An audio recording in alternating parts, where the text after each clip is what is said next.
First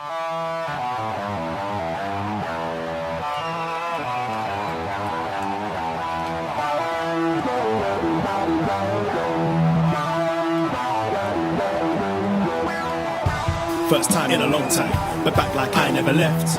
Taking each day as it comes, you know me, I don't read ahead. Watch me burn down everything, BDE on the TV set. When I'm in control on the road, you can never really know what's up next.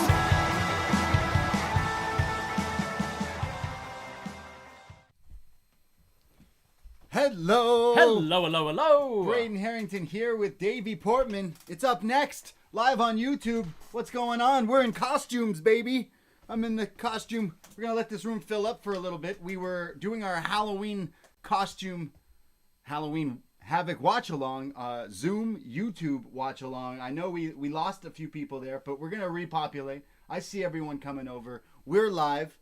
We just finished Halloween Havoc, and yes, I am dressed as Hangman. He is dressed as Tyler Breeze. We'll get to that in a little bit, in about 5 minutes when we let this going up.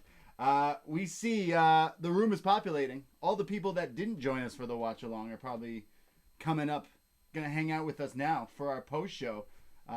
So I wonder if anyone watched AEW and then still wants to just... Probably, I think, yeah. I think people were curious by the photos. Yeah. Oh, yeah, true. We did post some. Okay, I say we get this show. I think we're good to go. People will find it. All right.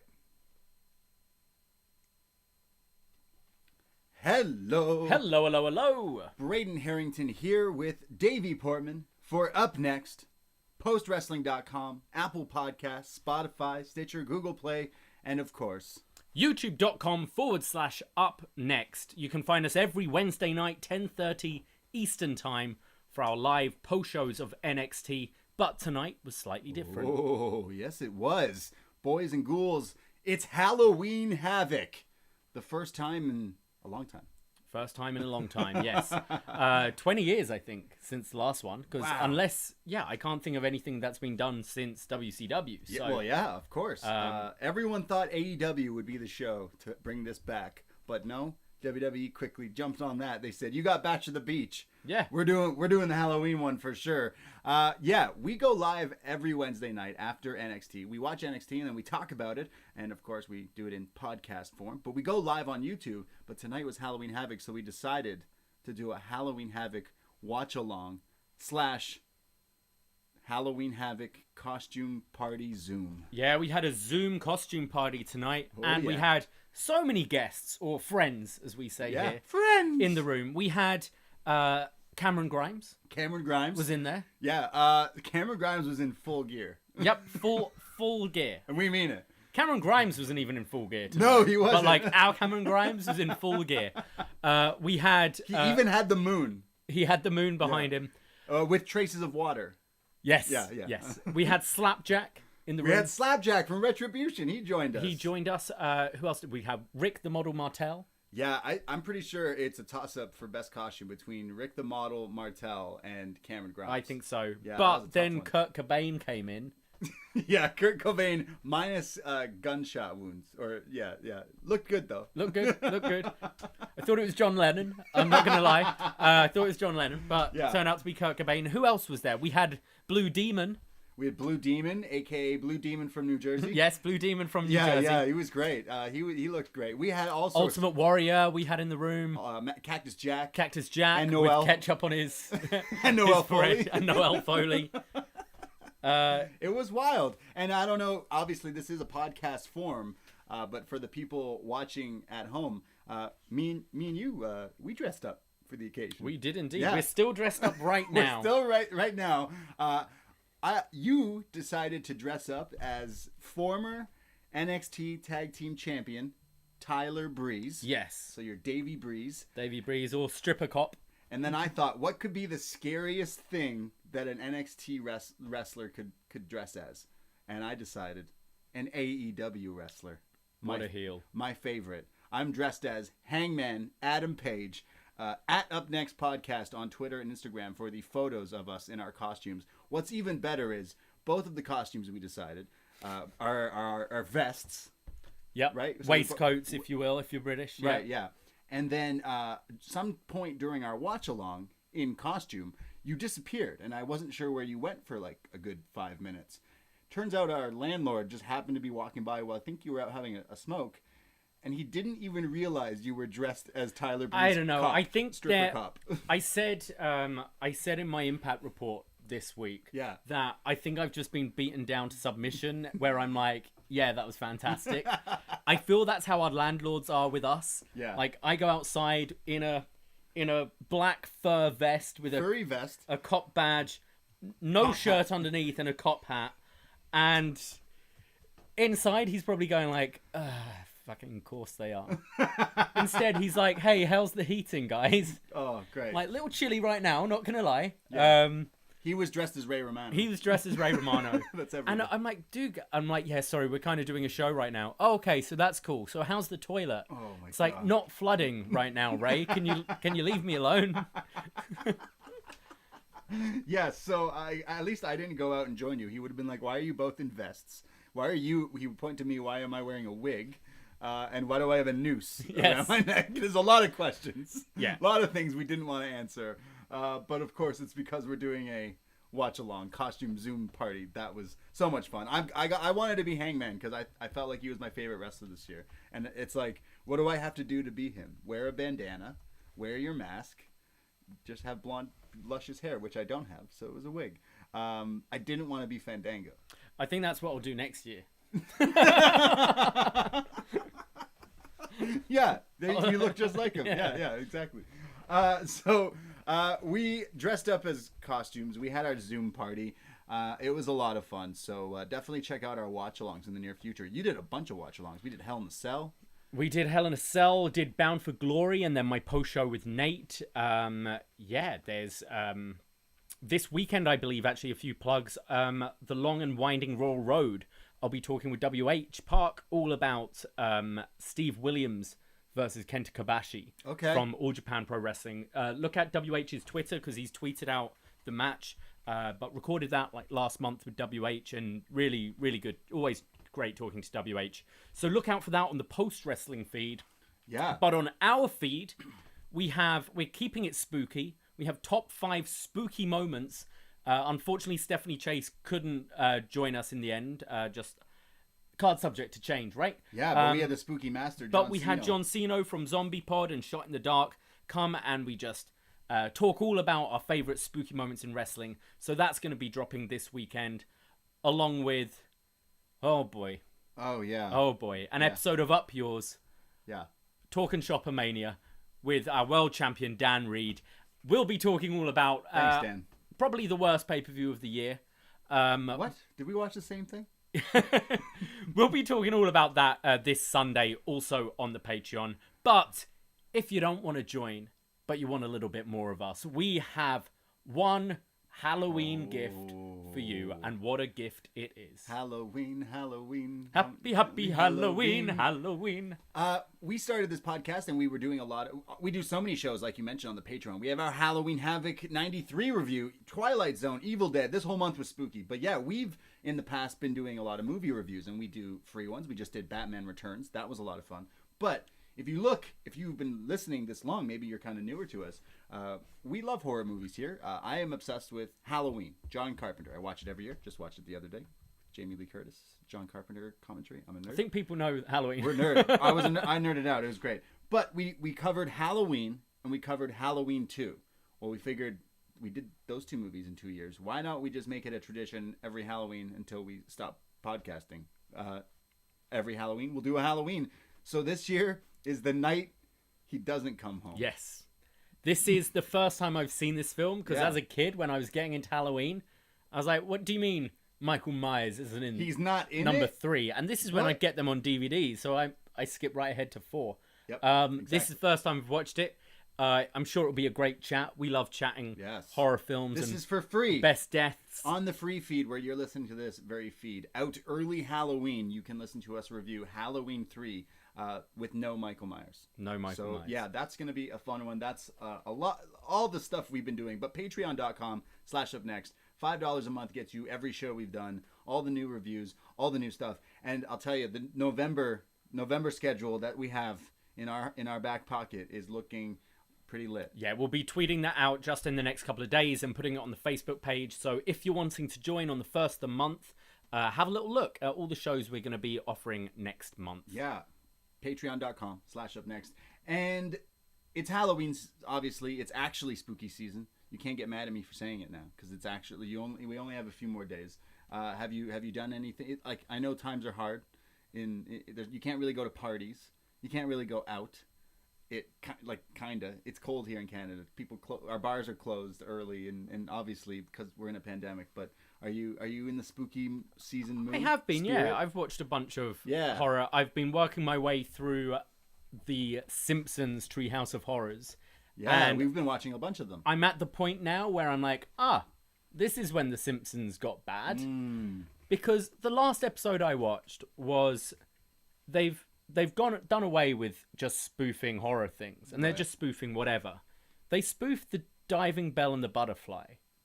I don't know what that is. It's a film about a guy who writes for, I believe, Vogue, and gets a stroke and is paralyzed and can only communicate through blinking one eye.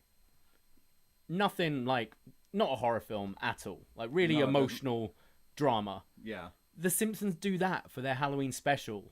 Oh, that's weird. Where Homer gets stung and gets paralyzed and can only communicate through farts. And I'm like, come on, guys. It's such good shit. Such good shit. Wow, that is bad Simpsons. So that's pretty bad. We watched Simpsons. the OG ones. I like but the early ones are really great. Marge is like a witch, and that one, the Spirit of Halloween. Groundskeeper Willie in The Shinning, and yeah. The Nightmare on Elm Street.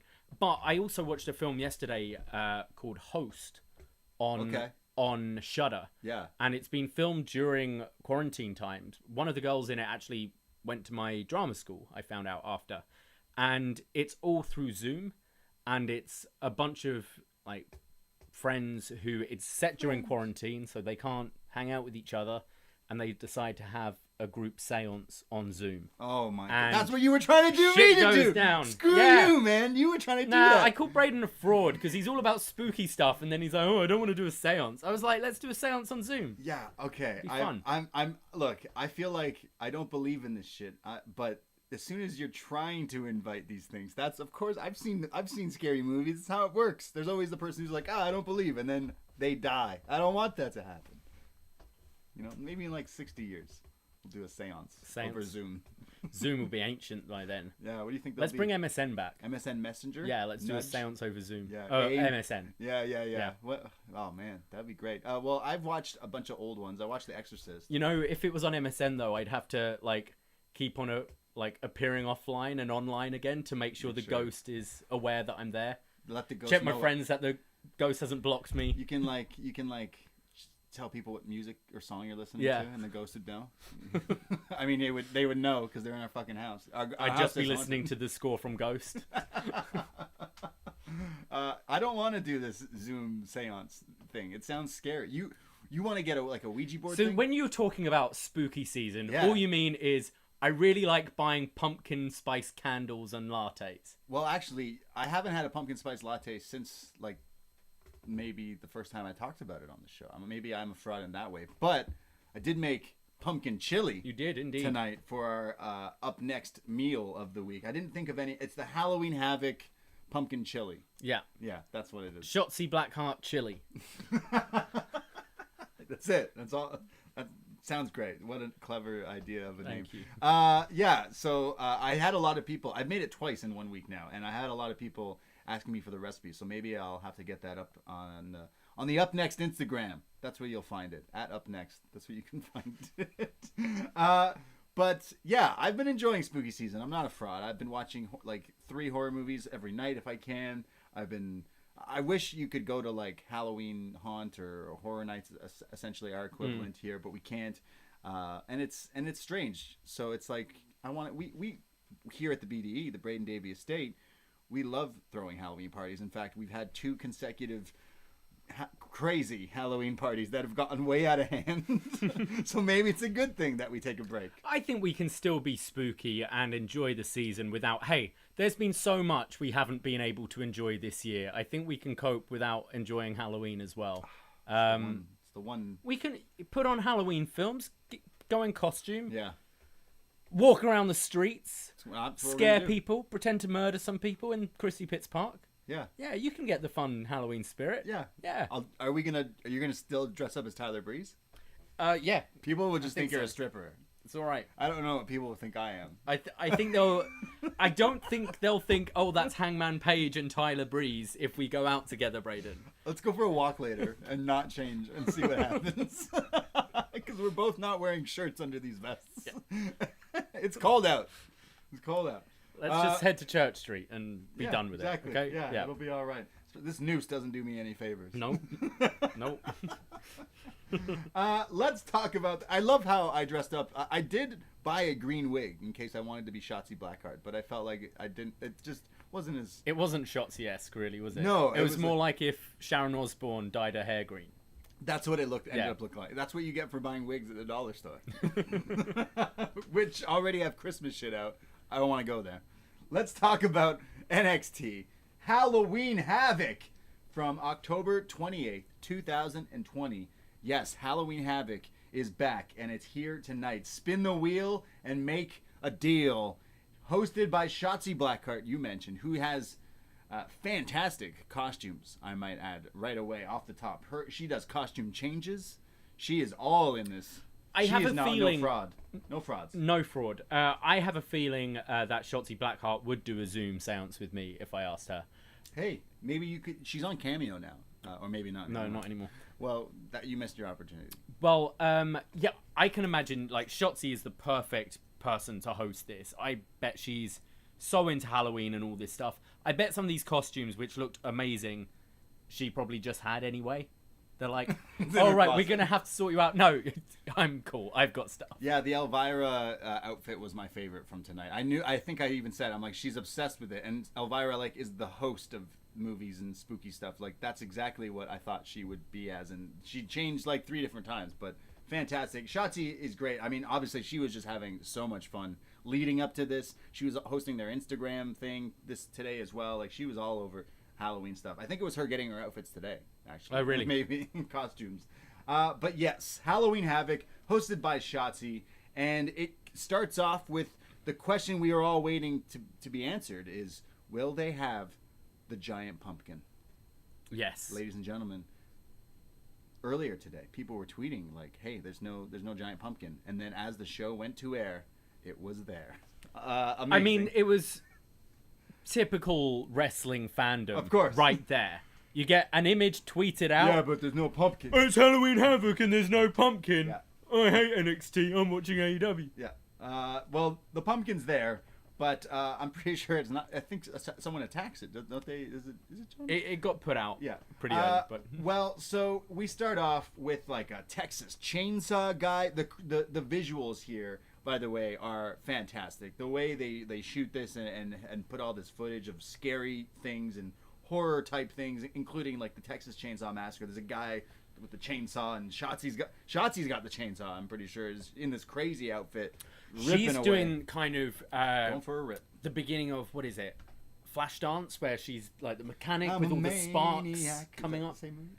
Yeah, I think so. Yeah. On the floor. She's a maniac. Yeah, she's got all the sparks flying everywhere. Fantastic. Oh, this looks so cool. And then we have this like guitarist, and I didn't catch who the actual guitarist was. So if anyone in the chat right now or at upNXT podcast, whoever it is, maybe they didn't mention them, but he started like just wailing on the guitar here, and out comes Damian Priest, who gets this like crazy huge entrance. So we're starting off the show with the North American Championship on the line, and yeah, Damian Priest gets this like epic. I want to say like he's not in a costume, but he already is kind of. I still think he's a vampire. But he comes out like in his own way, and I still think it kind of fits his character. It was a really great entrance, actually. I thought the guy on the guitar was fantastic. Some of those like solos and stuff were pretty awesome. And going into Damian Priest's theme as well, I thought this was a great entrance, and it made me realize right off the bat, oh, they're going all in with this show. Someone saying it was Kurt Cobain. Someone saying it was Rad Radford. Don't believe that. And someone says it was Man Mountain Rock. Don't know who that is either, but yeah, I don't know, but it was awesome. But I'll tell you what also is awesome is Johnny Gargano's gear. We all thought, what would Johnny Gargano and Candice LeRae be? The power couple. They have to have the power couple costume, and I think they nailed it. They look fantastic. It's a common costume in the world, but it takes a lot to do it because a lot of people just really kind of do it shit. I don't think their gear tonight was shit. Johnny Gargano and Candice LeRae are Jack Skellington and Sally. We can live like Jack and Sally if we want. And yeah, this looked awesome. I love Fantastic. I love that movie, and I thought this was really cool Disney type gear. They love their Disney. And it's Gargano versus some metalhead here. Look, this is great, but we have to spin the wheel. We do have to spin that wheel. Because it's a spin the wheel, make the deal. Now, I don't remember if you remember, Johnny Gargano hates wheels. Yes. Are you aware of this? I am aware. He even has a T-shirt about it now. He fucking hates wheels.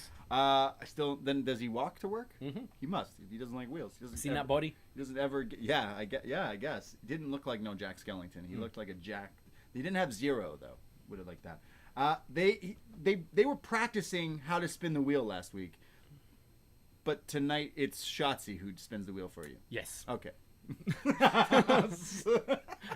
I'd be mad if I was. I did all that. The Garganos. I'd be like, oh, all that work. I practiced how to spin wheels, and Shotzi gets to spin it. Oh, okay. So Shotzi spins the wheel, and we land on a street fight, a no DQ. It's kind of a little bit of Devil's Playground match. So a Devil's Playground match, which they just explain as Falls Count Anywhere match. A Falls Count Anywhere, Devil's... The CWC is the Devil's Playground. Wouldn't that be the Hell in the Cell then? Sorry? They call the Hell in the Cell the Devil's Playground. I think that's the Elimination Chamber, is it not? Yeah. It's one of them. Yeah. Oh, but it was a Falls Count Anywhere match. Yeah, essentially. That's what this match is. So Johnny Gargano, Damian Priest, Devil's Playground, Devil's Falls Count Anywhere match for the North American title. Also noted, the ropes are orange. Yes. Which is awesome. Attention to detail. Damian Priest beats down on Johnny Gargano. They start to brawl, and he hits a huge flatliner for a 2 count. He then hits the spin heel kick, which definitely hits Johnny in the jaw.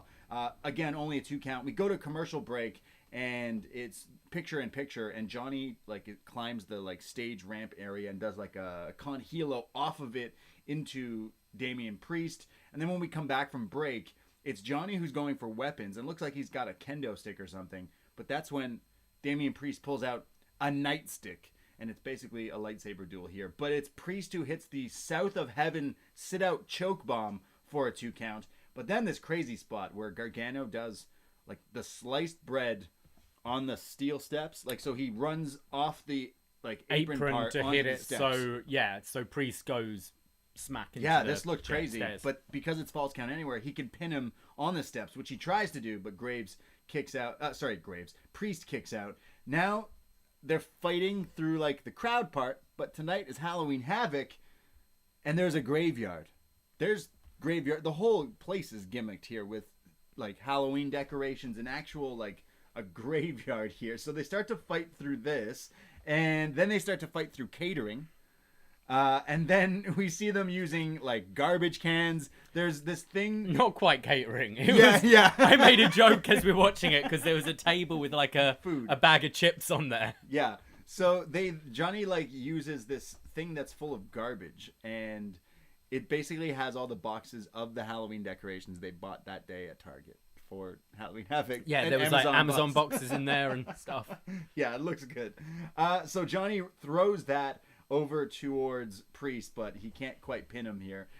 There's then both of these guys are fighting on the stage at one point. There's super kicks. There's trash cans. It's all chaos. But then, as Priest has the advantage on top of this set stage there, the perch too almost, it's Priest who's about to beat up Johnny when he is attacked from behind by Ghostface. Yes. From Scream. Ghostface. Yeah. Ghostface, full getup. Someone dressed as Ghostface is Billy Lumis. Spoiler. Mm-hmm. Attacks Damian Priest. They stop him from hitting the Reckoning. They beat him up. Johnny does a tornado DDT while running off the wheel. Yep. Which is really cool. it's a double. He's beating up Priest, and he's like, "Fuck you, wheel," and he does that. That's just not enough. He then grabs a tombstone, like an actual gravestone, like a marble gravestone yeah. or whatever.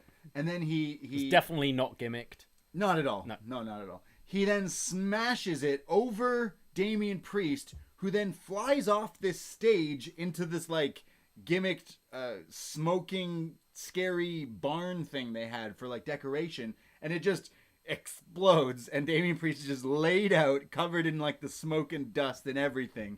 Johnny climbs down, gets on top of him, pins him.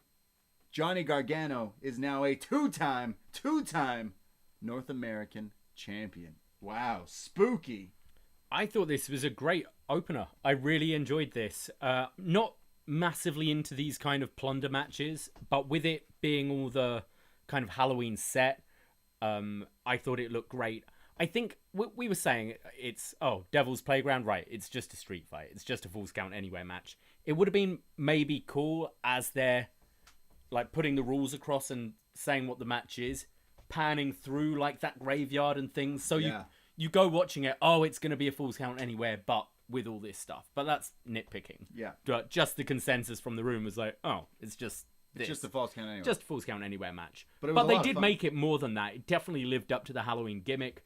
I'm happy Johnny Gargano has won, because I think we've been saying he either needs to get this championship or move on. Right. I think. Some really cool spots, both Priest and Gargano doing like innovative stuff, like the I said that sliced bread was really cool, the DDT off the wheel. Yeah, I really enjoyed this. Great open to the show. This was a lot of fun, and it showed you mentioned the panning and stuff. They definitely, it's weird, they do that the rest of the show. They pan through when they're coming back from break and stuff.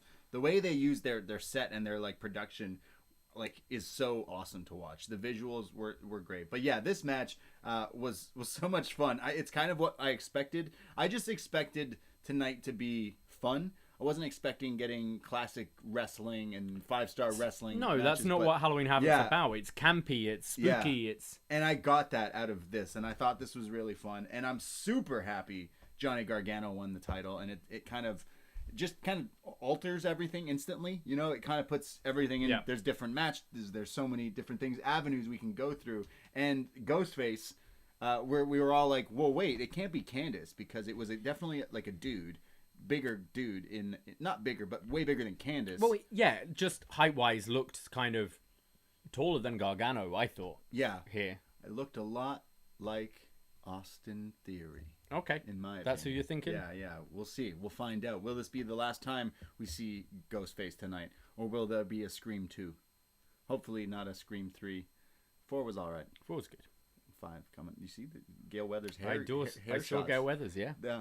That's the first thing people looked at. What is her hair going to be?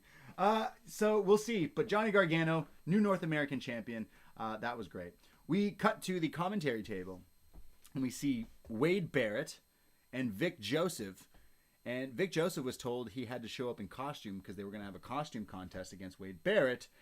And he's upset because he's in a costume and Wade Barrett's just in his normal clothes. And Wade Barrett's like, joke's on you, pulls out a gavel, smacks it on the announce table and goes, I'm afraid I've got some bad news, and then laughs at him and says, you just lost. Because everyone popped. Vic was dressed as Waldo. Yeah. Where was he? Where was Beth? We all know you're at home, Beth, but can't we just see you? At all? Can't you be on one of the screens? Yeah, we figured out how to in use costume. Zoom. Yeah, come on, Beth. She was not in costume. I bet she should have been, as the Glamazon. She be in costume and then be like, oh, what? You're not filming me? I've done all this for nothing. We get a video package for our NXT champion Finn Balor answering the question: will we see the Demon tonight?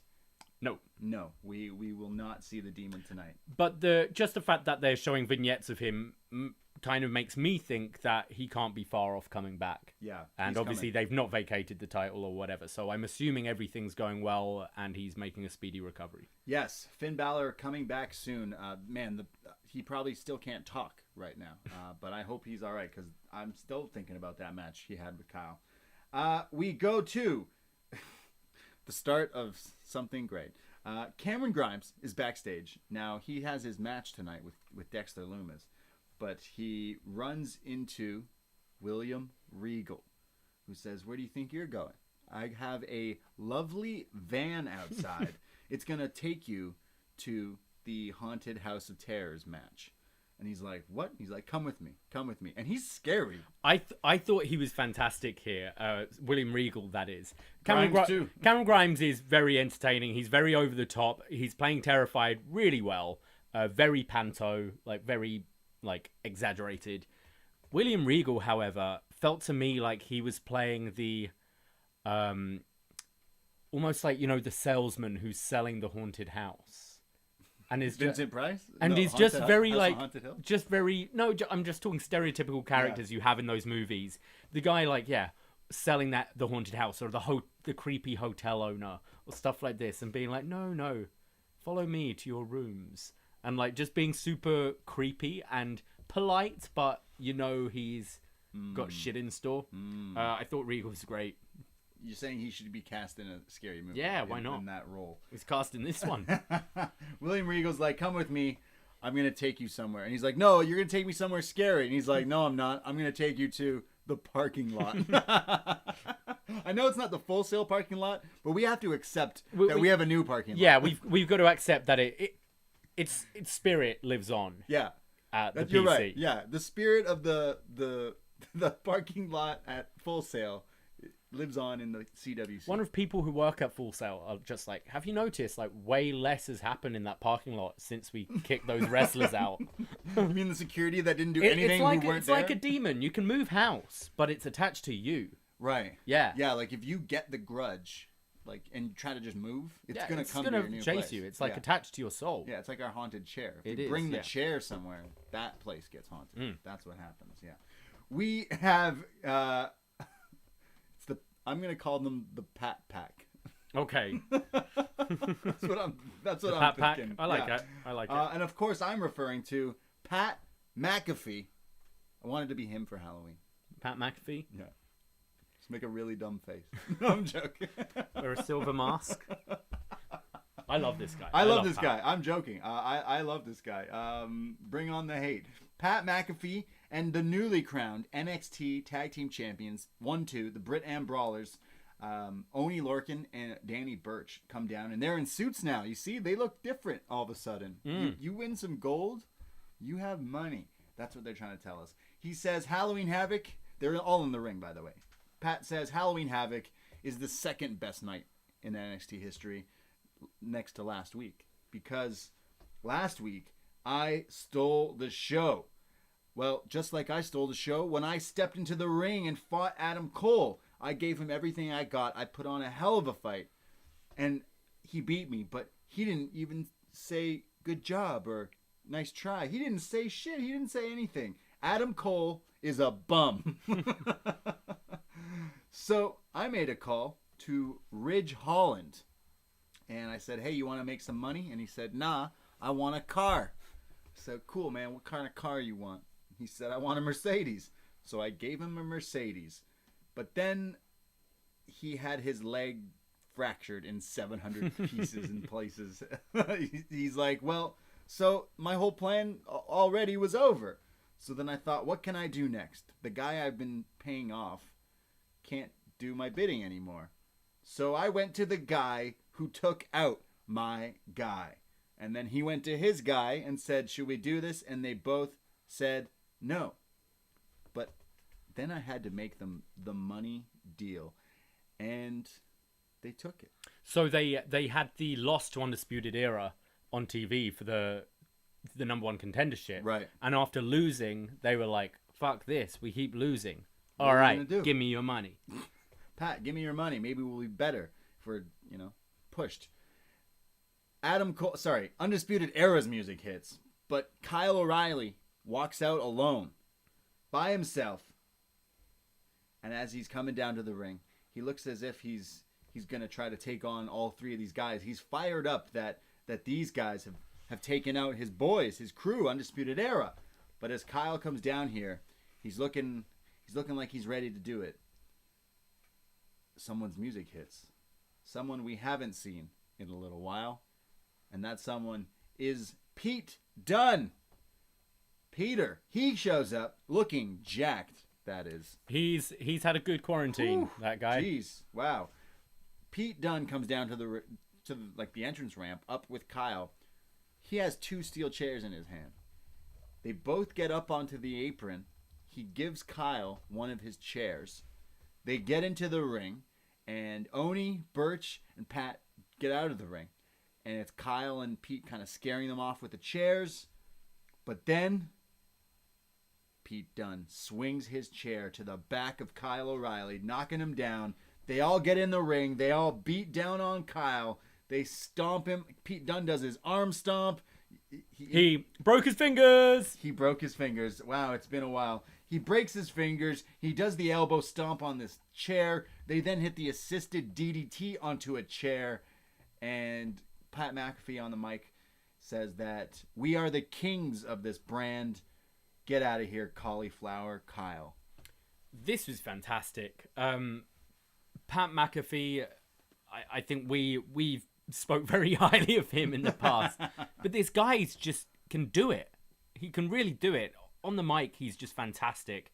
And he actually made sense of this whole story, which you don't actually often get in wrestling. Yeah. But he was like, yeah, I hired Ridge Holland, and then this guy took him out. So fuck Ridge Holland. I want this guy. It makes so it's much essentially sense. what he said, because just a week ago we're going, well, wait a sec. Why would 1-2 be now with Ridge? Because Ridge was trying to take him out. It's like, yeah, I hired them after that.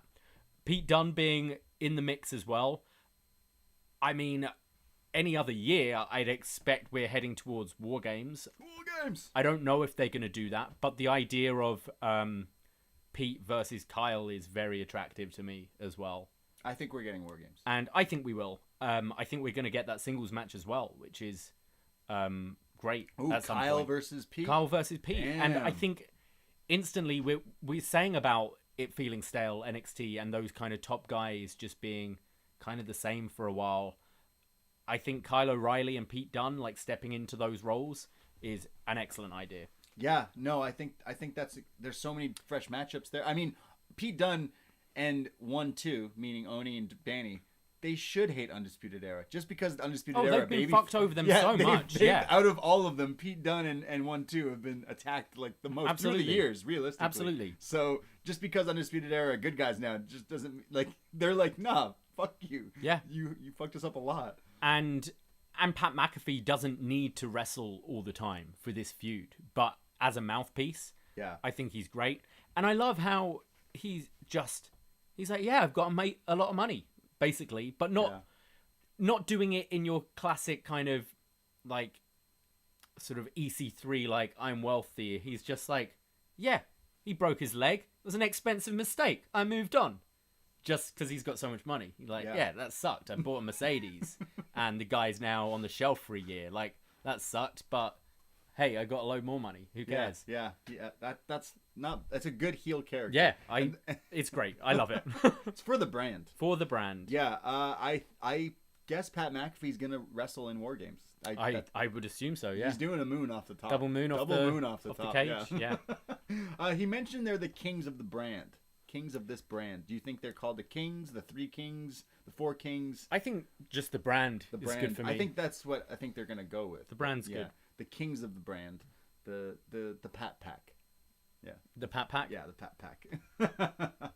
We have William Regal with Cameron Grimes, and Cameron Grimes is really scared, and William Regal's like, nah, it's a nice van. It's free candy inside. Get inside. Go inside. And Cameron Grimes opens the door, and it's Michael Hayes? Yeah. At that point, I'd have gone, nope. Close the door. Nope. It's good. Dexter Lumis wins. Good night. So Cameron Grimes gets in the van, and now they're going to drive. Wait, so is Michael Drives driving him? I don't know. Our feed went funny at this point. Suddenly there's Michael Hayes on our TV. It's interesting because Cameron Grimes is kind of a free bird. His theme is a ripoff of Free Bird. So, yeah, I liked it. I dig it. I don't understand why. Remember when Johnny had that picture of him, too? Oh yeah. dogs. Well, he's just there, I guess. So Yeah, they're like, yeah, everyone let's loves use him, so they're like, yeah, why not? We have our next match. It is for the Cruiserweight Championship, again, once being defended on a Halloween Havoc years later. And we have our first heel of the night. Yes. You know what I mean by that? Yes. Yeah, Jake Atlas. Jake Atlas comes out, no costume, no nothing. No.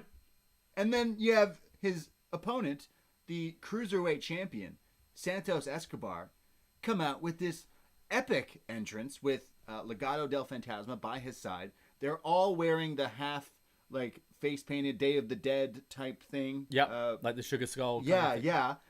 But Santos's gear is what we all thought we'd see tonight, and it was from him.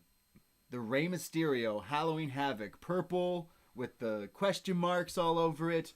This guy looked epic with this, and then he's standing in the ring against Jake. And I'm like, Jake, you really didn't make anyone want to cheer for you here tonight.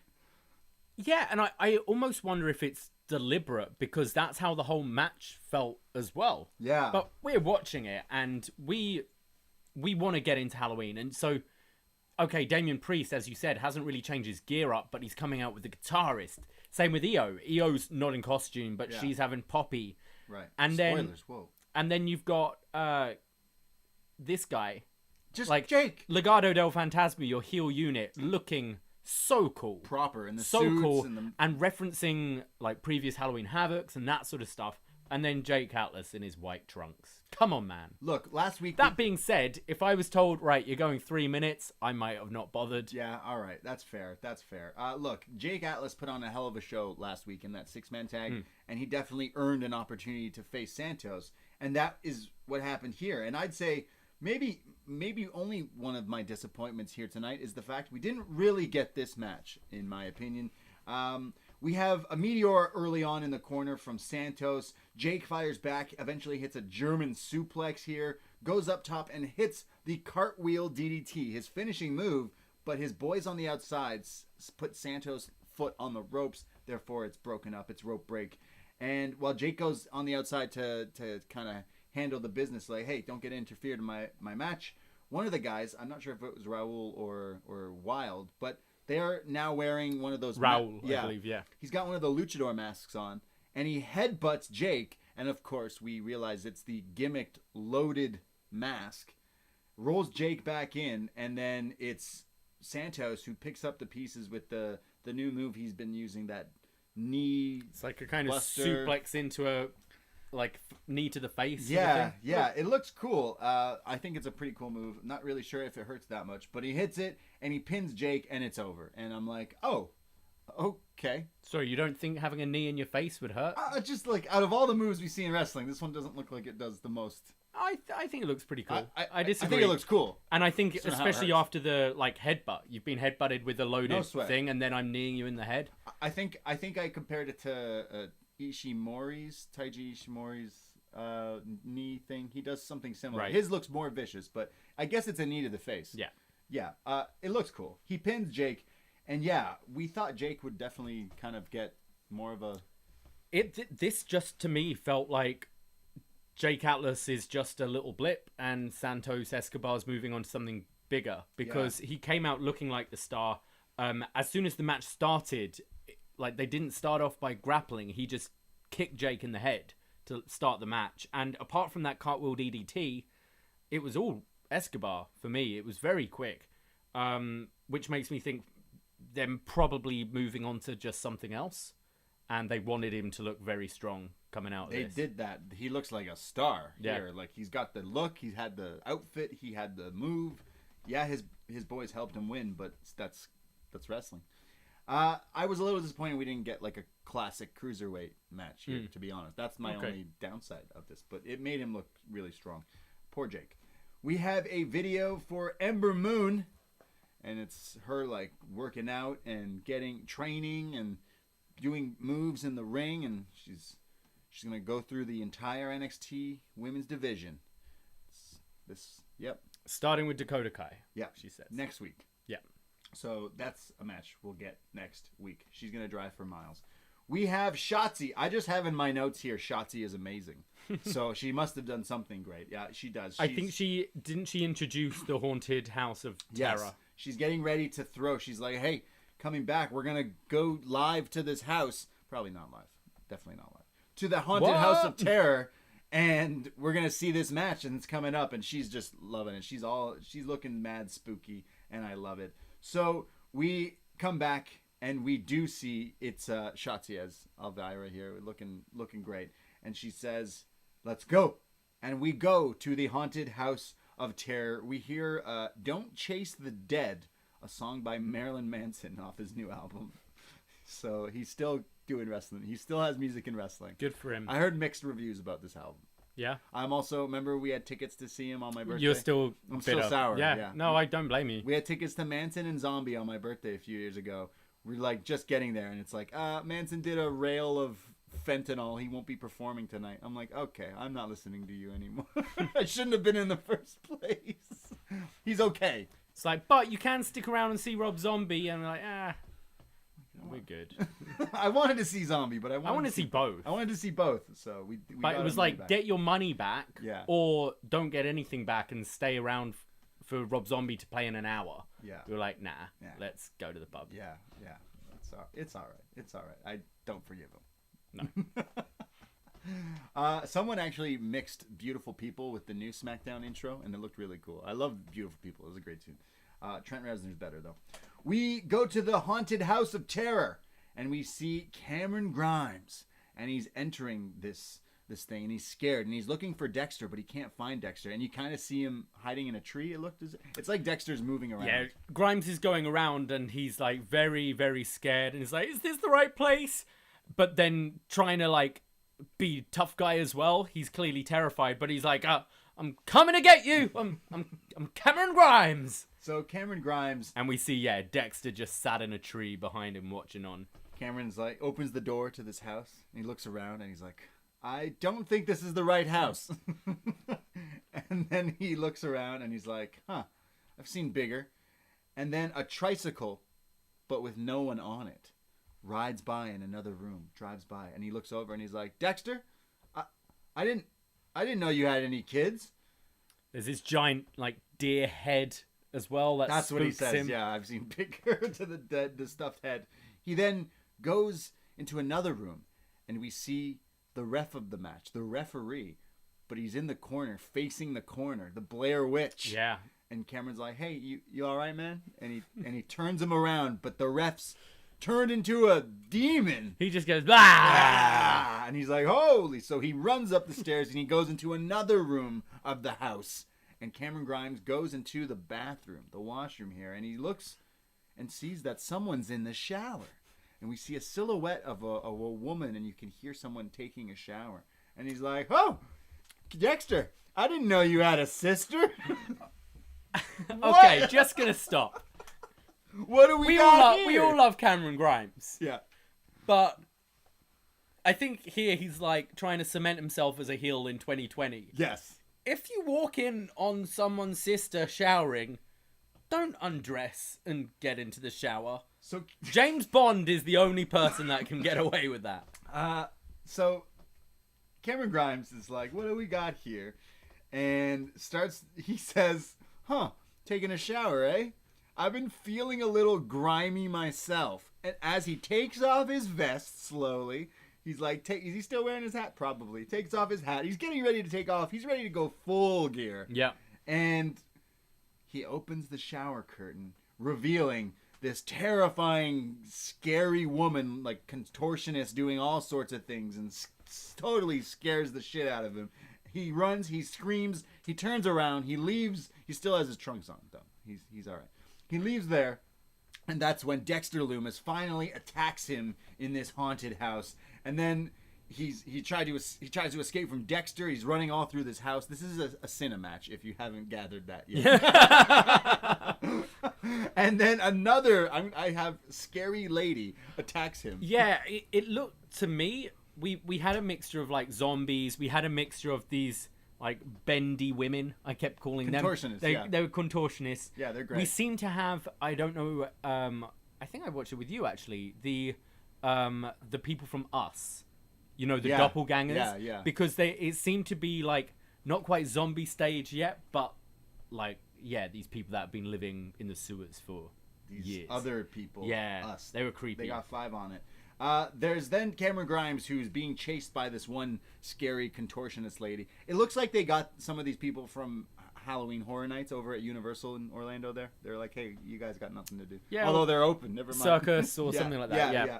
So Cameron Grimes takes one of these zombie women and throws her into a lake. He just kills her. He just kills the zombie. Can you kill a zombie?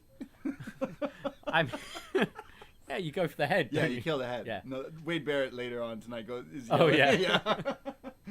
So Cameron Grimes throws the zombie into a lake, and then he realizes all the zombies and demons and creatures that he ran into the house, they're all coming out of the house now to chase him. So he goes into the van, that's the sketchy van that's left outside. He gets into it and realizes it's not Michael Hayes driving now.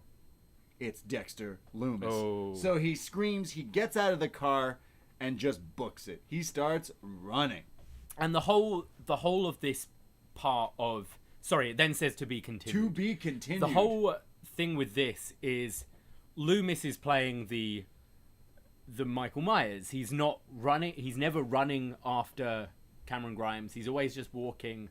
Is always just appearing in places, and is always the kind of big scare amongst all these other bendy ladies and zombie people.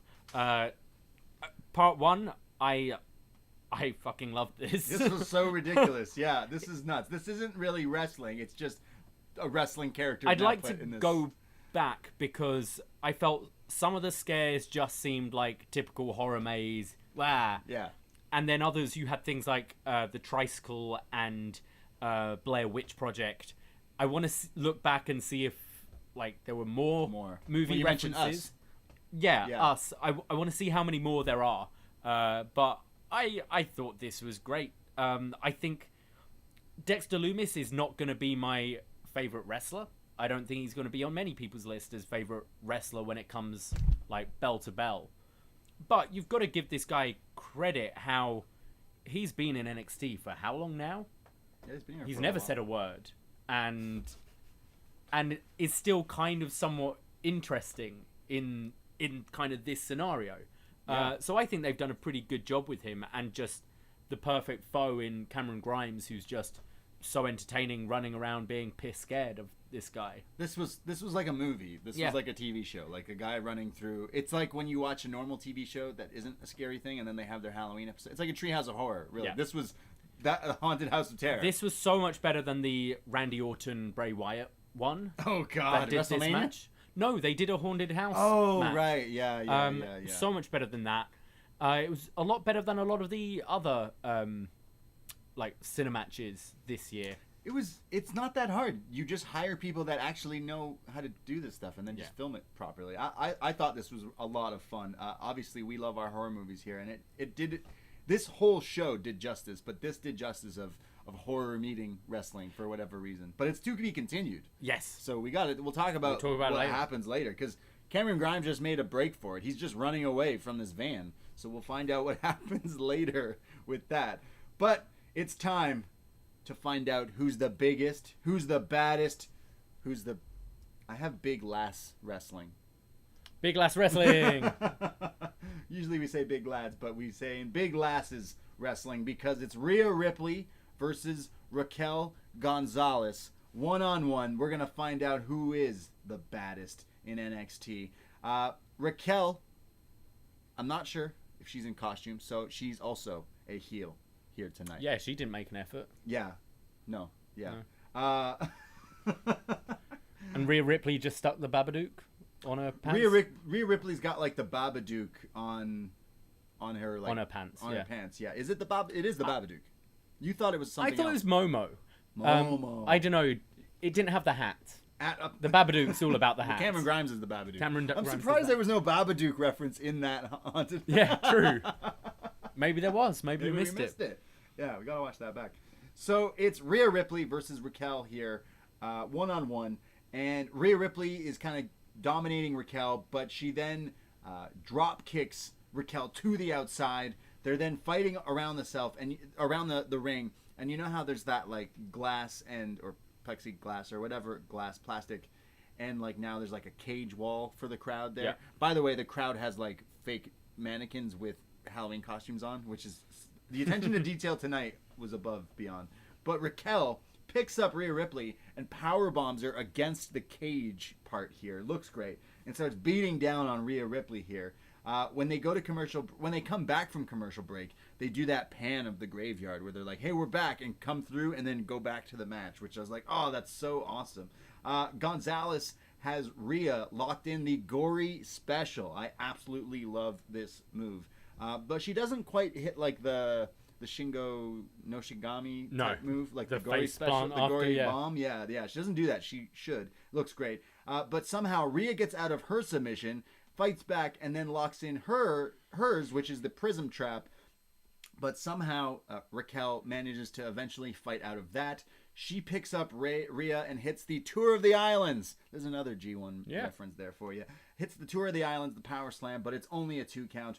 Rhea is now up top, and Raquel is fighting her and throws her like overhead off to the mat, but can't quite pin her. Rhea gains some offense, eventually hits the pump handle into the tornado bomb, and Rhea Ripley hits the Riptide. Their moves are kind of similar. I'd say Raquel's looks more deadlier. I'd say Raquel's the bigger of the two, I'd say, as well. Yeah.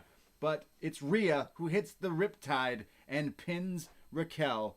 Rhea Ripley's the biggest and the baddest and the strongest. Not the EST, but you know what I mean. I feel Rhea is someone ever since that whole... It was a year ago, the Build to Survivor series last year, where everyone's going, okay, she's going to be main roster bound. And then you had the WrestleMania match with Charlotte where you go, okay, so they're doing this, and then she's main roster.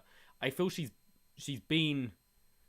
She hasn't been there too long, but she feels like she's due to move on for me. So, but this match here told me kind of maybe she's the next in line for Io. I was kind of surprised. I saw Raquel winning because I think I can see them building stuff behind her as well. The match itself, I actually really enjoyed. Again, so far everything is just working with me on this show. I thought it was cool. We don't often see big lass wrestling, right? We often see the David Goliath kind of matches, and both these women are really good. Someone in the YouTube room compared Raquel to Nia Jax, but can actually work. And I know that sounds harsh on Nia, but yeah, I know what you mean. She's got that great like presence that, to be fair to Nia, she has. Like, she's bigger and looks scary, and I think Raquel does have that, but can actually put on some really good matches. But yeah, I see this with now Rhea moving back into the title picture, which doesn't interest me too much. I feel she should just make the hop to the main roster at this point, but if that's the way we're going, cool, okay. Yeah, I agree with you. You mentioned it was like a year ago when we thought, oh, she could already be going, and then she had the feud with Charlotte. You definitely thought she was gone with that after that, but she's still here. I feel like she's more of a WWE main roster type wrestler. I think so, and just for me, I don't find her character particularly likable. I didn't really... She had a great outfit tonight, too, though. She looked great, She looked spooky, yeah, great. I didn't particularly find her, like, too much of a baby face. She's against a bully. Raquel. She's like mean. She is. She's a meanie. She always, she probably did it. We always call her a bully, and then we watch the next week, and then she's like literally doing like Nelson from Simpsons. It's like, oh, she's mean, so she should just be a bad guy. So maybe maybe she turns and attacks Io, and that's the problem. That would make her way more interesting for me. Definitely. Because at the moment she's a baby face who I don't like, but I'm aware of her like talents. I'm aware she's good and she's got a great presence, but I think she's just miscast right now. I think Rhea Ripley as a heel makes a lot more sense. She is the nightmare after all, so I feel like turning. She looks scary. She has like the gimmick. That first Mae Young Classic where she was the bully in that, like, she was so great. Like, she was so interesting to me. I just don't see her as a babyface. I kind of wanted Raquel to win, but if they're turning Rhea and going that route, maybe it does make sense, but I guess we shall see. Before we go to break here, we see Cameron Grimes has been running from the house. He's just running, and he's down some side streets in They're like, I think Florida. he's running towards the performance He's coming center. back here. He's running all the way here. I'd have called Ember Moon. I'd be like, can you pick me up on your motorbike? Yeah. She knows those streets well. Yeah. They're miles. We say kilometers here in Canada. We come back. You do. I still say miles. You say miles I say back home? miles, yeah. Oh, okay. I think you would have like some other name for it. We're very we're a very big mix of imperial and decimal. It's weird. Imperial. Is that what you call it? And rebel. What? Yeah, okay. We come back from commercial and we see the back of someone, and they're dressed as Hulk Hogan, and they're doing the flexing, they're talking, and Hulk Hogan talks, they're saying brother, and it turns around, they turn around, it's Drake Maverick dressed as Hulk Hogan. To be fair, He was a pretty good Hogan. Really good Hogan. I mean, the tan wasn't far off. We know Drake Maverick loves the tanning bed. It wasn't a bad Hogan. No, I mean, I don't want to talk about Hulk Hogan, but it was a good Hulk Drake Hogan is a massive improvement. Yeah. Drake Hogan looked great. I thought he did. And I want to talk about let's talk about the biggest heel of the night. Legit biggest mean evil person of this entire night. And I'm not even this is a shoot. Mackenzie Mitchell. Oh. What a no fun Mackenzie. Yeah, no fun Mackenzie. Look at this. He's hulking up, he's doing the posing, he's doing it all. And he's like, "Hey, what's going on?" Like, Mackenzie, brother. And she's like, he goes, "Well, let me tell you something, Mean Gene. Let me tell you something, Mean Gene." And she's like, "I'm Mackenzie. My name's Mackenzie." And he's like, "Okay, well, like the Hulkster here." And she's like, "You're not Hulk Hogan. You're Drake Maverick." What a bitch! And he's even making fun of himself. Yeah. Because he's like, check out these 2.4-inch pythons. Like, he's taking digs at himself. But yeah, he's just wanting to have fun. He's being a bitch. I'm sure I've said this story before, but had like a heroes and villains night out back home once. We went to like Watford at town centre, was hitting up the clubs, right? All dressed as superheroes, and the birthday boy was dressed as Thor and had Mjolnir, Thor's hammer, right? So he's putting it in like the middle of the street, and we're all going up to it, like pretending to try and pick it up, and like, oh, I can't lift it. You'd have Hulk go over and like manage to move it slightly, and then we had even police came. They had photos trying to lift it, and then some random twat walks past and's like, not even heavy. No shit, it's not real. We're just having fun. And it's like, but he's saying, look at these losers. It's not even heavy. That was Mackenzie here. She didn't want any part of this. It's like, Mackenzie, you have an orange dress on. You clearly dressed for the occasion. You're dressed as Halloween Havoc host, interviewer, but then you just decide to not sell people's costumes. You are a Grinch, Mackenzie. Can you imagine she interviews The Fiend and she's like, nah, you're Bray Wyatt. You're Bray Wyatt. You're not Drake Maverick. You're whatever your real name. What? That obviously someone told her to do this, and I know. But we're taking the piss out of her. But like, yeah, no, the biggest heel of the night, yeah. Mackenzie. You need to sort it out. What's she gonna do on Christmas or holidays? She's the character in those horror films where you go, please help me, call the police. I've got someone after me. No, I think you're crazy. No, I don't believe you. No. I just thought she was really mean here to Drake Maverick, because you know what? His costume was lit. He looked great. Yeah, well done, Drake. Yeah, but it's not over, because Drake is now attacked by a giant and a Yeti. And when I say Yeti and giant, I'm pretty sure it's the WCW giant and the Yeti. Yes. Yeti. It's the Yeti. A Yeti, which still confuses me to this day why a Yeti is a mummy.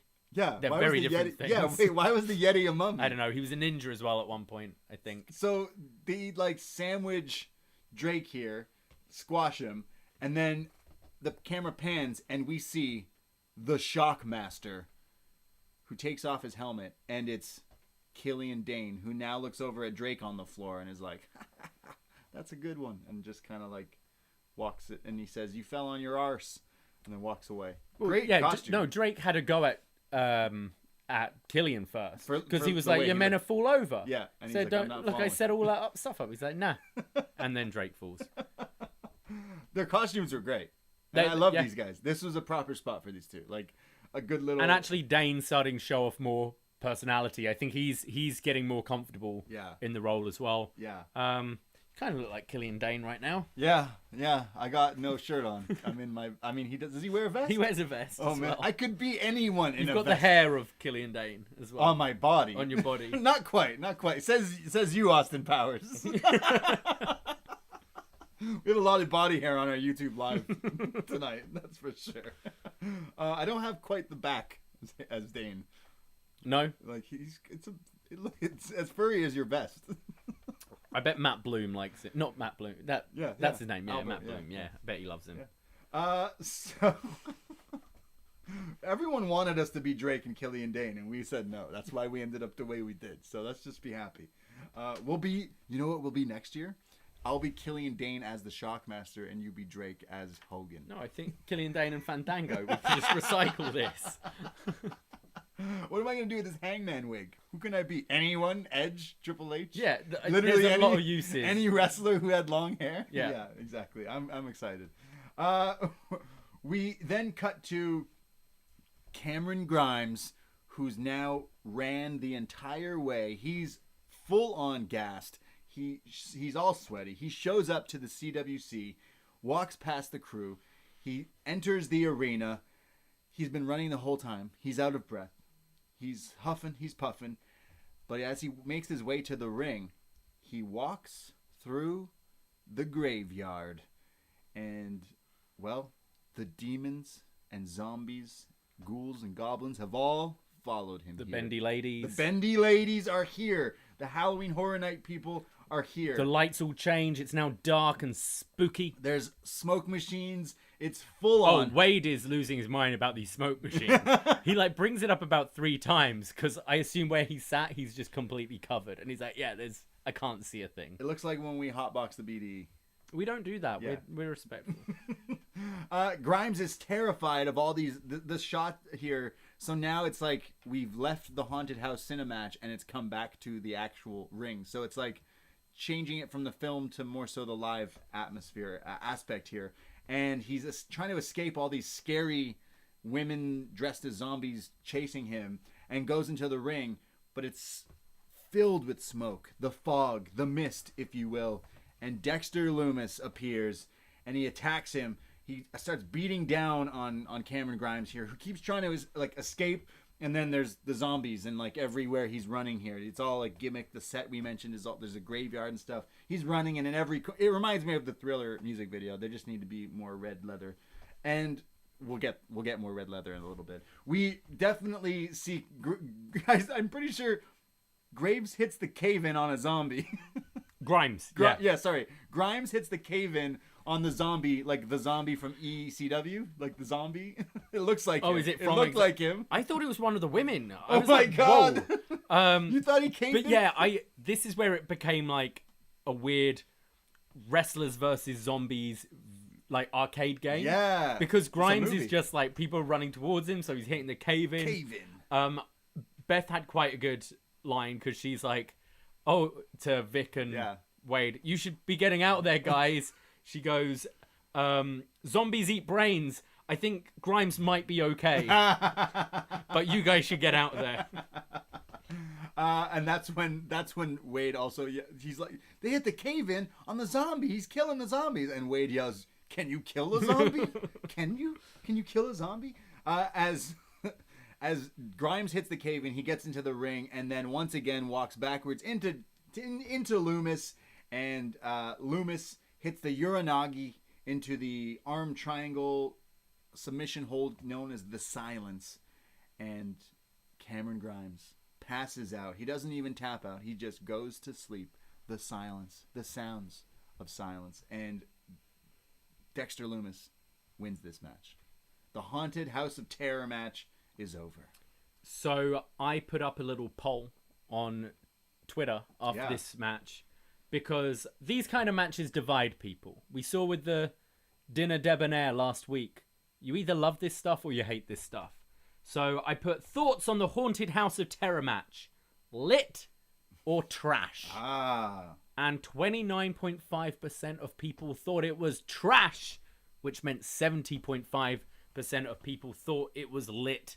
And I am in that 70.5%. I fucking loved this. This was so much fun to watch as a wrestling fan. Like you mentioned, it reminded you of like a video game or a movie. Yeah, it's Cameron Grimes, who is a wrestler. We've been watching him on TV for quite a while now, who's escaping zombies. It's a Halloween special. All our regular wrestling mentality is out the window from the beginning of this show. And yeah, I watch wrestling for match quality, but once in a while, this is the night to do Especially this. when it's a whole show that you know this is the kind of stuff you're going to get. I think this was fun. It all comes down with how much you throw yourself into it. That's why I liked the Dinner Debonair last week, because people would go, oh, if WWE did this, it would be shat on. It's like, yeah, because they probably do it badly. And I thought they did a really good job. Like, they sounded good and they were like in fun. time with their dancing. I feel the same here. Last time we saw a match like this, it was Bray Wyatt versus Randy Orton. I'm sorry, Randy Orton isn't the kind of wrestler you should have in these kind of matches. Cameron Grimes, this over-the-top crazy guy who wants to go to the moon, being in this kind of match, yeah. The serial killer character being in this match, yeah. Like, it worked. Yeah, it did.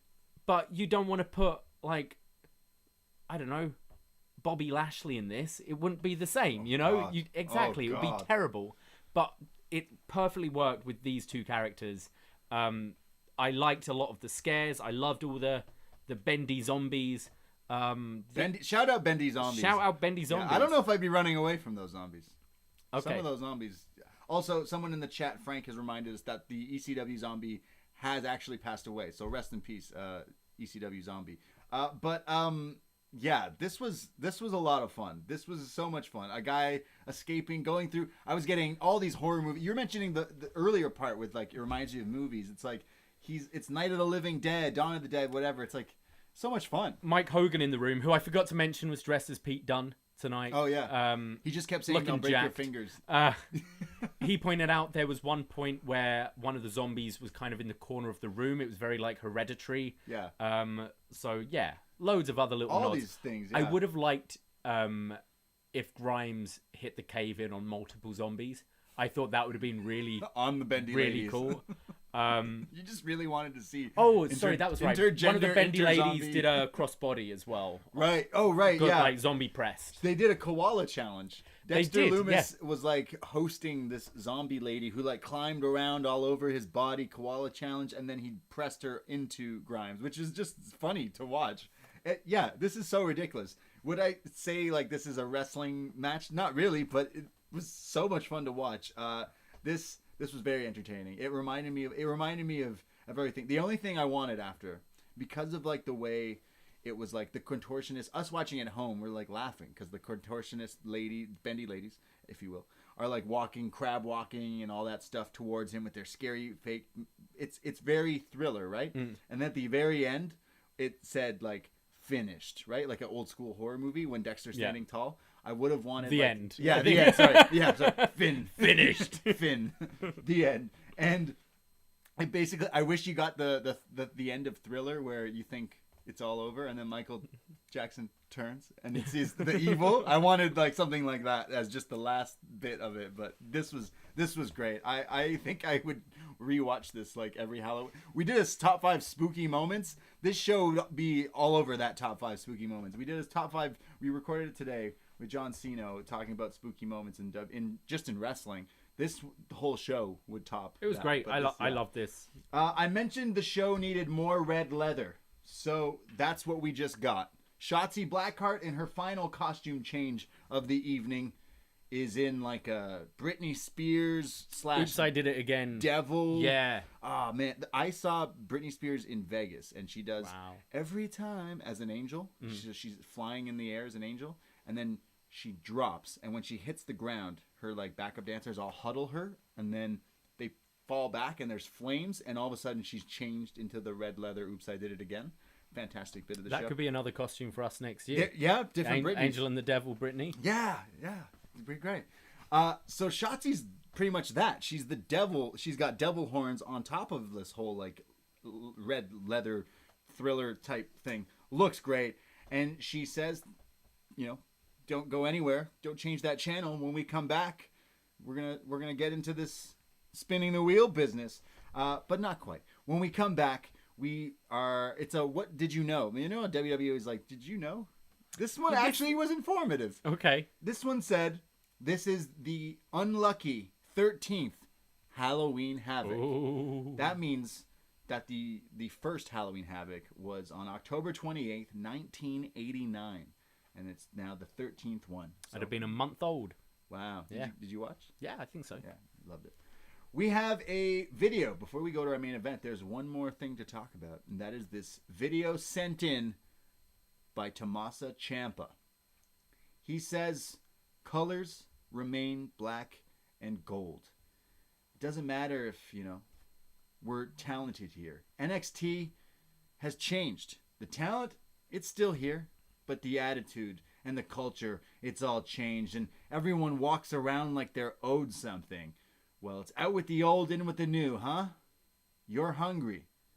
You eat. I'm hungrier. I eat. And he sits up and throws a chair. He's more angry now and way more aggressive. He says everybody wants to blame someone else for what they don't have. Vocation, voices, brass rings, glass ceilings. What about tweets that will get you a lot of buzz? Well, I wasn't handed anything. I was undeniable. I was the greatest sports entertainer of all time. Pause that promo for just 1 second. Great fucking promo from Ciampa. It really was. I was like, you're saying some things that kayfabe-wise kind of make sense. You're still here. We're not sure. Unpause. Velveteen Dream. You 25-year-old prodigy, oozing it factor, but you can't get out of your own damn way. Well, you hit me with a cast once, shame on you. Twice, you're a dead man. Yeah. Next week is announced Ciampa versus Dream and Moon versus Kai. So, yeah. Ciampa just basically fills in the gaps of, hey, man, you in this show? Why are you still here? You're floating around. What are we doing with you? He kind of says that. And then, well, I'll just feud with Velveteen. His promo was great. And I kind of keep on forgetting about Velveteen Dream's feuds. So as he's cutting this promo, I'm going, yeah, awesome. And then it's, oh, yeah, you're feuding with Velveteen Dream. No, as always, like, Ciampa's promos are excellent. I loved some of the lines here, like, this isn't Monopoly. As you said, you're hungry, you eat. I'm hungrier, I eat. Yeah, I thought everything here sounded great. It's a shame it's for a feud against Dream. And again, I still I don't see what this guy can do here now. It's weird. Like, I just feel it's time to move on. Yeah. Unfortunately, and I love this guy. I love watching this guy. He's so good. And he's delivering a fantastic promo like this. I'm like, I don't just quite see where you fit in NXT right now. Yeah, I agree. But, like, that's pretty much what he's saying here, too. He's like, completely. Yeah, I know everything's changed and stuff is different, but the way he cut this promo was really good. It kind of reminds you, like, hey, remember when this guy was the best sports entertainer? Yeah. He was killing it, and it shows he still can. It's just unfortunate, yeah, he's got a feud with Dream. No one wants to see that. No one wants to see that. We now go to spin the wheel and make the deal, but first it's the entrances. It's Sally from Jack and Sally. Candice LeRae, you can always find me. She comes down to the ring, and then we get a little, a reappearance, a return of NXT celebrity. Flow Rider? It's Poppy. Oh, Poppy. Yeah, Yes. it's NXT's Poppy. Yeah, NXT's Flow Rider. Yeah. Flow Rider, Poppy. Yeah. It's Poppy. You know how I know that? She goes, "Hi, I'm Poppy." Poppy's dressed as Jigsaw. I think so. Yeah. Yeah. She looked awesome in kind of the like red and white suit. Yeah, she wants to play a game. Io Shirai then comes out while Poppy kind of, I think, lip syncs or whatever. But the whatever song this is crazy. This entrance is epic. Io Shirai is in like Io Shirai's always got cool spooky black gear and different colors and stuff, but her gear is on this next level, and the lights and lasers in this entrance is so epic. This was so cool. I don't know how you couldn't want to watch this match after watching this entrance. I think I always say this about Io Shirai's entrance, but yeah, this was awesome. Just great visuals here. Almost could like give you a seizure maybe, but definitely really cool. But it's time, Shotzi Blackheart says. One last time to spin the wheel. So Shotzi spins it, and it lands on TLS. You know what that is? Tables, ladders, and scares. Oh my! So it's a TLC match. They take the title, the ref straps it into the thing, they suspend the title above the ring. The only way to win is to grab it. It's like a ladder match, but it's tables, ladders, and scares. Right away, Io Shirai hits this crazy tope suicida, and Love it. It's almost like a crossbody, like a diving crossbody. Looks so good. yeah, her tope is insane. She knocks Candice down and then goes under the ring to like pull out some weapons and tables and stuff because there's all these weapons under the ring. As she pulls it out, there's a bag, a suspicious looking bag. As wrestling fans, we go, "Oh, are those thumbtacks or something, or D&D dice?" Nope, it's body parts, plastic Halloween body parts. So, Dollarama body parts, so right? Io Shirai just starts smacking Candice across the face, across the back with it everywhere. They brawl around the ringside. They fight on the announce table, and Io smacks Candice with like plastic Dollarama, like you said, Hands and Halloween decorations, legs and stuff. So Candice is like, yeah, all right. Smacks her with a monitor, like an iPad or a screen. It's a laptop. It's a folded up laptop what the computer. Hell? Wow, smacks her with it, and then just starts to beat down on Io. But then there's knees into the stairs. And this is when, I don't know who said it, but they're like, Io Shirai is known as the genius of the sky, but she's also the genius of her environment. I'm like, yeah, it's not as catchy. There's then... I want that on a shirt. The genius of my environment. That would be... people would think you're like really... No, I need green. the Roman one. What was it? Wreck everything and leave?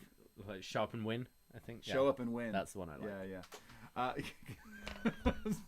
No, I'm not going there. We have more tables being pulled out, and it's tables, ladders, and scares. There's more scares. The tables that they pull out have body chalk lines over it, just like a dead. You know, what do you like a police? What do you call those chalk lines? I guess. Yeah. Chalk them up. So there's now tables set up outside the ring. We'll get to that later. But now there's chairs being thrown and smacked against each other, and Io Shirai is looking to do something nasty when she sets up these two chairs back to back, looking like she's gonna suplex Candice off onto them, but it gets broken up. Io then just makes a stack of chairs in the middle of the ring, just like a pile of them, like it's fall time and she's cleaning up those leaves so she can jump into it. Instead, they're chairs, and she's gonna throw Candice onto them. She gives Candice a backbreaker and then lays her onto those pile of chairs. Goes up for the moonsault, but Candice rolls away, and Io just moonsaults a bunch of these chairs and looks crazy. And then Candice sets up one of these chairs in the ring, but it's Io who counters and suplexes Candice through it. So, as Candice is trying to suplex her through this chair, she's going, remember this, and this, I believe, is when Io turned on Candice. Yeah. She hit her with this suplex on the chair. Yeah, look great. So great callback here, but unfortunately, Io countered it and hits her again through the chair. Yeah. Any of these spots through chairs that are kind of set up to sit down on, not just lying down. Oh. The angles on that thing, just however you land, it's going to be so painful. And obviously, the women have less kind of like muscle mass to kind of protect themselves as when some of the guys do this spot. So looked really scary, this move on Candice. It looked like Io helped dent the chair, but still great looking spot. Yeah. Just fantastic. Io then sets up Candice beside a ladder, and she's gonna run with the bullet train knees. But Candice again moves out of the way, and Io just eats this ladder. But now Candice is up top, eats the Shote palm strike from Io. There's then Io, who's got a chair, goes for the 619, eats a chair.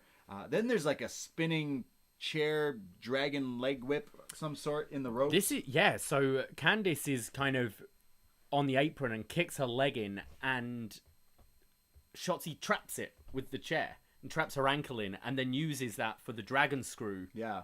Dragon screw in the ropes, having watched a lot of Tanahashi in the last few weeks, always looks brutal, but with the chair as well, again, just a really cool, inventive spot. Yeah, Io then goes for the 619 but misses it, and Candice hits her to the back with the chair while she's like stuck in the ropes from the rotation. And then I mentioned that there was those tables set up ringside. This is where Candice, on the apron with Io, hits a swinging neck breaker through both tables, sending them both crashing through the tables. They're both laid out like dead bodies on the chalk line through the tables. It's a crazy spot. And what's funnier is you've got the two bodies and then just a severed arm in between them. One of those fake arms. Yeah, it's great. While they're both laying down here, Candice is stirring. She's going to try to make it inside to the ring.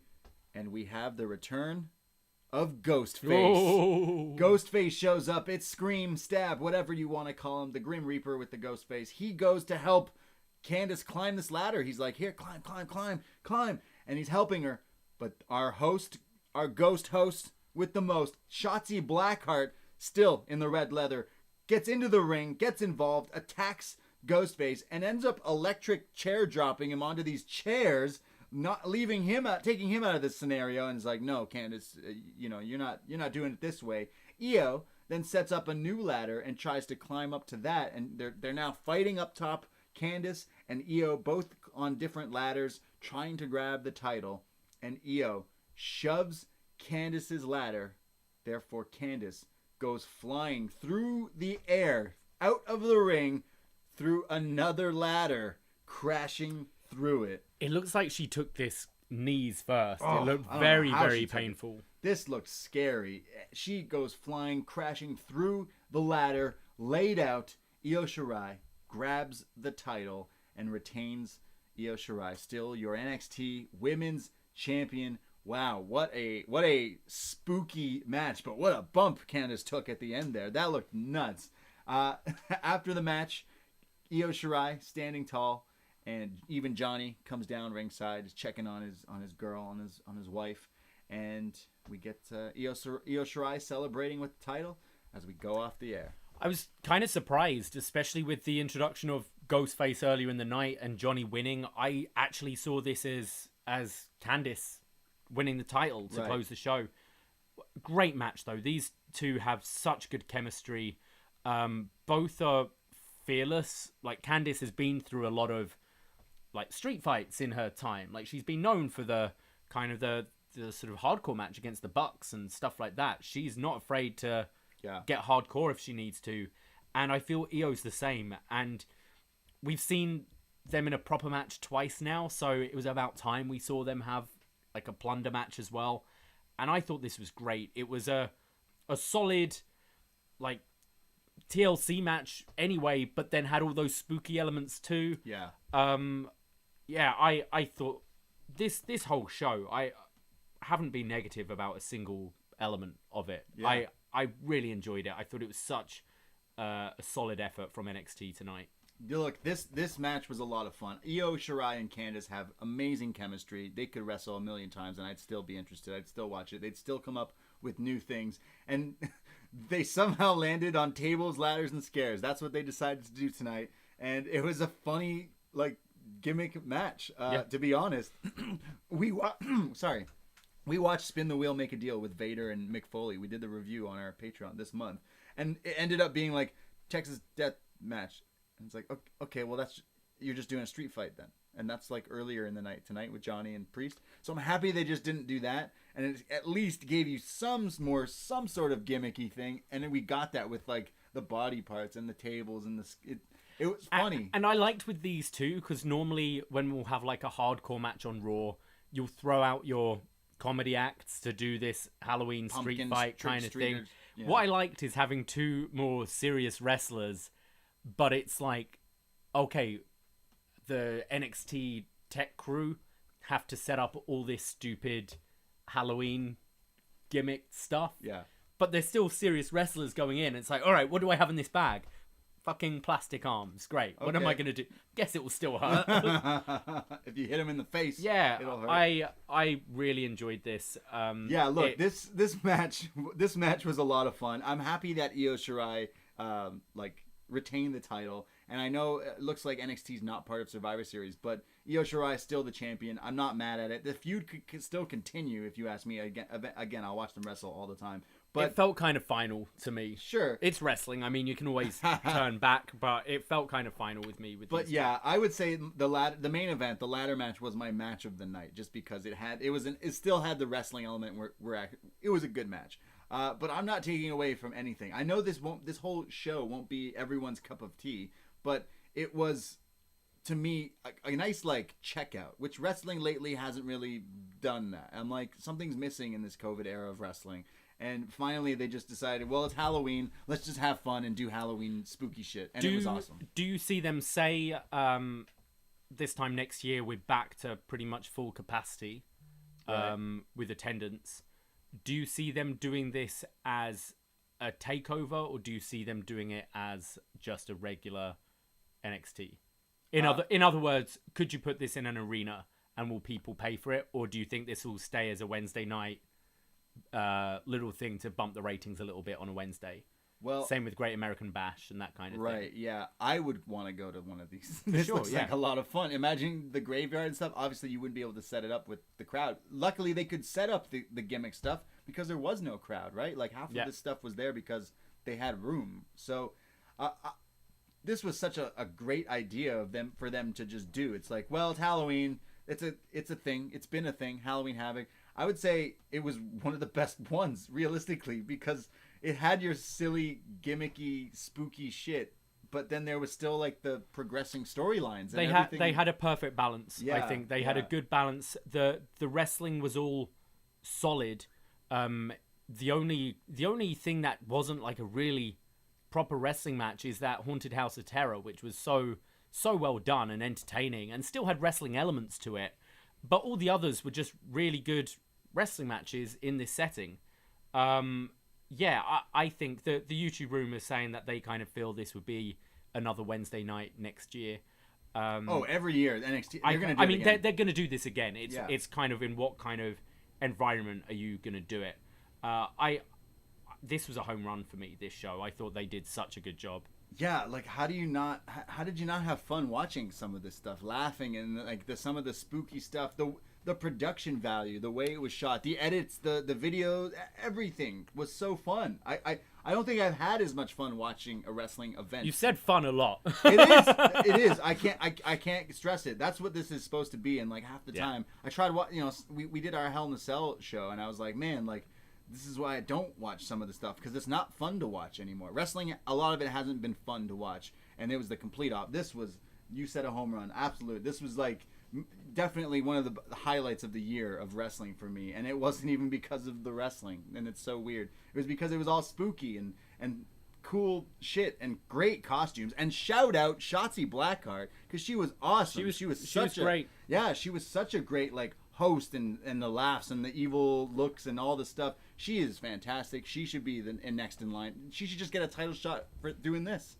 Yeah, you were good. You get a title shot, and she will be an NXT champion in the future. But her outfits and her scaring and all the stuff from top to bottom, this was a great show. Halloween Havoc delivered for me. Completely, me too. Well, let's see what you thought. Forum.postwrestling.com. We'll read whatever questions or comments you have here on the show, and I'm going to start with Chris from Pennsylvania. I thought tonight's show was excellent. The 2 title matches were awesome. I thought Rhea Raquel over-delivered, and the Pete Dunne heel turn was a nice surprise. I guess WWE views all British people as interchangeable, since Dunne is now taking the Ridge Holland role in the group. But most importantly, I'm glad NXT spent a few weeks building this up instead of rushing certain matches to counter AEW's big shows earlier this month. The more NXT focuses on its own booking and storytelling, the better week-to-week shows will be. 9 creepy bathtub zombies out of 10. I feel Pat McAfee's maybe just done with Americans. He's like, I enjoy these British lads. Yeah, what's Pat McAfee? I still forget Oney Lorcan's American. I'm just like, everyone remember, Oney's not British, but yeah. Pat just likes Brits. We go to Crooked Letter 9. NXT prides itself on being the no-nonsense wrestling show. Halloween Havoc was an exception as the show leans into the terrors of WCW's annual tradition, full bore with the giant pumpkin and the wheel. The gear everyone had was top-notch. Shotzi held down the festivities with her many, many looks. Johnny Gargano and Candice LeRae pulling from the Nightmare Before Christmas was a brilliant choice. Santos Escobar's homage to Rey Mysterio's Halloween Havoc 97 gear was awesome. A great night of wrestling with the North American title opener, complete with a Ghostface killer. Rhea and Raquel went to war, Pat McAfee getting a new addition to his stable with the shocking return of Pete Dunne. Cameron Grimes is a laugh riot, and he's a big piece of making the Haunted House of Terror's match work. Dexter Lumis' menace was tailor-made for a cinematic match, and it had some surprise cameos as well, and the main event with Io Shirai and Candice LeRae went all out in a bonkers TLS match. 9 inflatable pumpkins out of 10. Yeah, we didn't get a great deal of feedback tonight, which I found actually quite surprising. Whoa. But what we did get was very positive and seemed to kind of share our thoughts. Yeah. Usually we get way more feedback. I'm surprised no one cared about Halloween Havoc. We're the only ones. That's it. That's all the feedback. That's it. Wow. Well, bye. Well, we had a lot of fun watching NXT Halloween Havoc here tonight, as well as our watch along and costume. I'm gonna get you that made on a shirt. Just fun. A lot of fun. Friends unite. What is fun? Fun is for friends who do things together. You and me. Yeah. I don't know. Yeah. We will be back this week with many more shows, but we will be back next week when spooky season's all over. Yes. Yeah. We will have tomorrow a slightly delayed Shot in the Dark with John Cena for free on patreon.com/upNXT. Also, for all our patrons, the AEW review show upNXT will be available tomorrow. We'll have our top 5 spooky moments coming out late tomorrow, early Friday. Saturday, we will have our free review of Halloween. And then this Sunday, I believe I'll have the long and winding Royal Road with WH Park looking at Steve Williams versus Kenta Kobashi on the post-wrestling feed, as well as our review of Talk and Shop Mania with our Up Yours World Champion, Dan Reed, coming out this Sunday. And keep an eye on the Facebook and Twitter to find next month's schedule. Little spoilers, we're going to be talking about the Samoa Joe title run in Best Match Ever. With Benno from British Wrestling You just said Samoa Joe title run. From ROH. Yeah. From ROH. Well, he didn't hold the title in WWE. No. Just NXT. Yeah. We'll also be looking at November to Remember. We'll be doing a throwback review of that. We'll be doing, what else? We've got Survivor Series month. Look, Survivor Series is coming up, and we just did a few months ago the greatest SummerSlam ever. Davey, you have become a whiz with the games, the podcast games. All our patrons are obsessed with the games, and I believe it started with a specific game. The Sole Survivor, the Survivor Series team. Yes. So I was like, David, that was such a great idea. Let's just do it again. We had the Dragons win last year. Yeah. With waiting. Does that mean he's got to defend? We'll see if he's available. But he's got to defend. He's the champion. So we did a Survivor Series game last year. Or maybe year. he'll be NXT and win it and be like, nah, not going to compete next year. So we'll be doing a Survivor Series game. The whole schedule will be out by the time you listen to this, or later this week, because it will be November. But November 1st is a great time to sign up and support us here at the BDE. $5 a month North American tier gets you all the new shows we're talking about, all the shows we do weekly, the AEW shows, and every show in the bank, in the catalog, at your fingertips, or your ears, rather. So thank you for supporting. Go check us out. Again, the Facebook page and group, upNXT Podcast. Join the group, because the chat is always fire. Follow us on Twitter and Instagram, at upNXT Podcast. I'm dressed as Hank. I've been wearing this wig for way too long. I got to do some cowboy shit. Let's go. And just once again, thank you to all the people that joined the Zoom costume party today. All made an effort, which was great to see. Thank you so much for joining us. That was great. Oh, I love our up I guess that's going to be an annual tradition now too. Halloween, it's got to be Halloween Havoc costume Zoom party. Yeah. We'll do it. Thank you for listening. Thank you for supporting us here. I myself, Braden Herrington, Hangman Herrington. You can follow me on Twitter and Instagram. I am at the Brady. And I am at Davie Portman. You realize I was dressed as Hangman because I have been drinking. You have. The story you told last week got me a lot of messages. Oh, yeah. Shout you out. deserved them. Shout out Davie Portman. Thank you for listening. Take care. Goodbye. Be safe. Wear your mask. And happy Halloween. Ahoy! Ooh. All right. We've been streaming for a long time, so we're going to peace out. We love you. Thank you. Shout out to Ray. Shout out to you guys. Peace.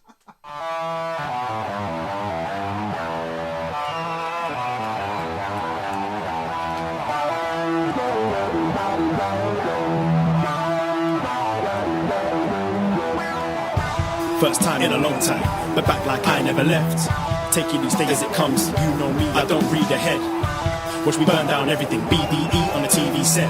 When I'm in control on the road, you can never really know what's up next.